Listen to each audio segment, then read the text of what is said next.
말씀으로 시작하는 축복의 하루. 오늘은 5월 23일 금요일입니다. 우리에게 주신 하나님의 말씀은 민수기 27장 12절에서 23절까지의 말씀 함께 합독하도록 하겠습니다.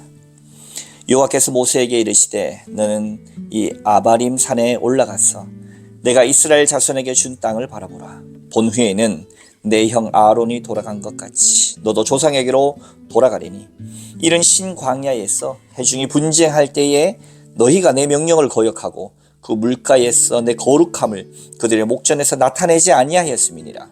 이 물은 신광야 가데스의 무리바 물이니라. 모세가 여호와께 여짜와 이르되 여호와 모든 육체의 생명의 하나님이시여 원하건대 한 사람을 이 회중 위에 세워서 그로 그들 앞에 출입하며 그들을 인도하여 출입하게 하사 여호와의 회중이 목자 없는 양과 같이 되지 않게 하옵소서.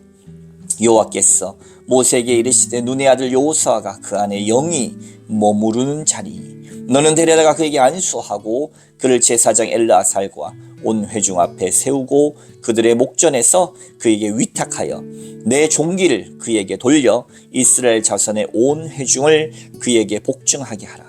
그는 제사장 엘르아살 앞에 설 것이요 엘르아살은 그를 위하여 우림의 판결로서 묘 앞에 물을 것이며 그와 온 이스라엘 자손 곧 온 회중은 엘르아살의 말을 따라 나가며 들어올 것이니라. 모세가 여호와께서 자기에게 명령하신 대로 하여 여호수아를 데려다가 제사장 엘르아살과 온 회중 앞에 세우고 그에게 안수하여 위탁하되 여호와께서 모세에게 명령하신 대로 하였더라. 아멘. 오늘도 주님의 귀하신 말씀 앞에 서신 여러분들 가운데 좋으신 우리 주님의 은총과 평화가 가득하시기를 주님의 이름으로 축복합니다. 오늘 말씀 민수기 27장 12절 이하의 말씀은 여호수아가 모세의 후계자로 임명되는 장면입니다. 모세는 왜 새 땅, 언약의 땅에 들어가지 못하였는가? 거기에 대한 말씀이 바로 오늘 12절 이하에 나옵니다. 우리가 과거로 돌아가 봐서 무리바라고 하는 물이 있었는데 그것을 백성들이 정말로 목이 말라서 마실 물이 없어서 모세와 하나님을 원망하며 달려들었을 때 모세와 아론이 크게 분노했습니다. 그리고 하나님께서는 명령하여 그곳에서 반석에서 물이 나게 하라라고 했는데 모세는 언제까지 너희가 이렇게 하겠느냐라고 하면서 언제까지 우리가 너에게 물을 내게 하랴. 하나님이 물을 내시는 건데 본인이 물을 내는 것처럼 이야기를 했다는 거죠. 거기에 더해서 명하여 물을 내게 한 것이 아니라 그의 혈기를 발동하여서 지팡이를 들고 두 번 세 개 반석을 침으로 인해서 물이 많이 나왔다. 이 사건, 무리바, 이 다툼의 사건을 통해서 하나님께서 너가 새 땅에 들어가지 못할 것이다 말씀하셨습니다. 사랑하는 성도 여러분, 우리가 하나님의 일을 감당할 때 우리의 혈기로 하지 말아야 되는 이유가 바로 여기 있습니다. 때로는 목사님들도 마찬가지입니다. 강단에 설 때에 표적 설교라는 게 있어요. 표적 설교. 자신을 반대하고 힘들게 하는 교인에게 공격하는 설교. 그것이 얼마나 큰 죄가 되는지 알 수 없습니다. 하나님께서 주신 그 강단에서는 최대한 나는 사라지고 나를 통하여 하나님의 말씀이 대언되도록 해야 되는 현장 속에서 누군가를 의도적으로 공격하기 위해서 마이크를 잡고 이야기하는 것. 저는 그것은 큰 죄라고 생각합니다. 그래서 돌이켜보면 제가 그러하게 설교한 적이 있었는가 돌이켜보면 크게 제 기억에 떠오르지 않습니다. 목사도 인간인데 그러고 싶을 때야 당연히 있겠지요.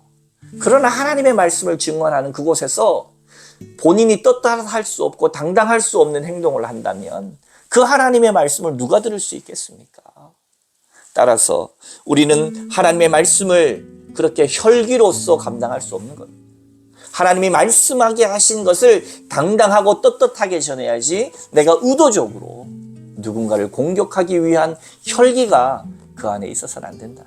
물론 하나님께서 정말로 목사의 입을 통하여서 때로는 어떠한 것을 엄히 경고하기도 하시고 엄히 말씀하기도 하시겠지만 그것이 내 의도에서는 안 된다라고 하는 것이 저의 지론입니다. 그런 것처럼 우리는 항상 조심하고 조심해야 되는 것입니다. 그러면서 이 모세가 자신이 들어가지 못하면, 새 땅에 들어가지 못하면 하나님, 저 목자 없는 양과 같은 저 사람들, 우리의 백성들, 출애굽 때부터 지금까지 함께 해온 저 백성들을 어떡합니까? 했더니 주님께서 후계자를 세워주시죠. 18절 말씀 읽어봅니다. 여호와께서 모세에게 이르시되 눈의 아들 여호수아는 그 안에 영이 머무르는 자니 너는 데려다가 그에게 안수하고. 아멘. 하나님께서 모세에게 말씀하시는 거예요. 이제 옛세대는 가고 새로운 세대가 온다. 새로운 세대를 이끌 지도자는 눈의 아들 여호수아다. 그에게 특징이 있죠. 뭡니까?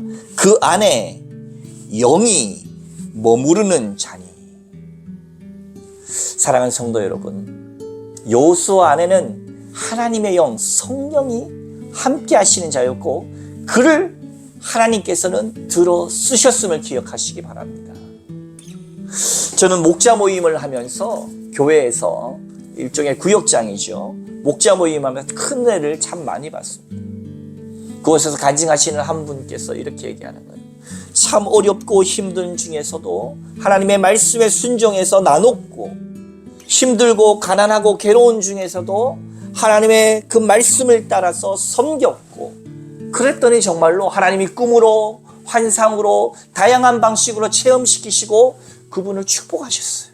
근데 그것이 다가 아니라 그 다음 말이 저를 엄청나게 감동시켰어요. 이렇게 하나님께서 축복하신 것 한번 하나님이 후 하고 불면 사라진 것이니 지금도 나는 두려움 가운데 하나님을 섬긴다고 했습니다.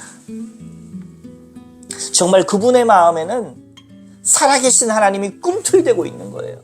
지금 내가 이렇게 잘 됐습니다.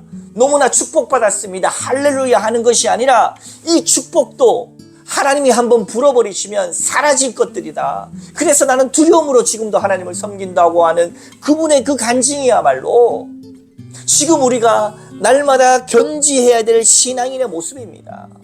하나님은 과거에도 살아계셨고 지금도 살아계시고 앞으로도 살아계신 하나님이심을 그분은 정말로 삶의 인생으로 경험하고 인정하고 있는 거예요. 그러나 교회 일을 하는 많은 분들이 그것을 생각하지 않고 교회 생활이라고 하는 것이 액세서리인 것처럼 하나님을 섬기는 것이야말로 무슨 교양 생활처럼 생각할 때가 많다는 거예요. 다 그렇게 하는 거야. 교회가 다 그런 거야. 라고 모든 것을 다 아는 것처럼 하지만 살아계신 하나님을 두려워하는 마음이 그 안에 없는 거예요. 우리는 목자 나눔을 통해서 간증하신 그분의 마음처럼 언제나 우리 안에 하나님의 영이 머무르는 자들이 하나님의 일도 감당할 수 있는 줄로 믿으시기 바랍니다. 교회 안에 중직자는 그냥 되는 것이 아닙니다.